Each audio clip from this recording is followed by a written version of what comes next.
সুধীপ্রিয় মুসলমান ও হিন্দু জাতি ভাইদের সবার প্রতি আমার সালাম ও অভিনন্দন। সবাইকে একটা শরীর বন্ধের নকশা দেওয়া হলো এবং অনুমতি সহ দেওয়া হলো। যে লিখতে পারে সে লিখে ব্যবহার করবেন, আর যে লিখতে পারেন না সে হয়তো অন্য কাউকে দিয়ে লিখিয়ে নেবেন। নকশাটি যে আকারে আঁকানো আছে সেভাবেই আপনারা, এবং যদি এই নকশা দিয়ে আপনাদের কোনো উপকারে আসে তাহলে আমার এই ভিডিও আপনাদের যদি উপকারে আসে তাহলে হয়তোবা আমার এই ভিডিওটি সাবস্ক্রাইব এবং লাইক শেয়ার করে আমাকে আপনাদের পাশে রাখার জন্য অনুরোধ রইল।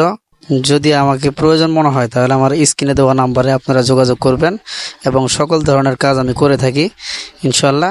আল্লাহর সমস্ত কাজের মালিক হলেন আল্লাহ, মানুষ রসুল্লাহ। এই হিসেবে আপনাদের পাশে যেন আমি থাকতে পারি, এই বলে আমি বিদায় নিলাম। আসসালামু আলাইকুম।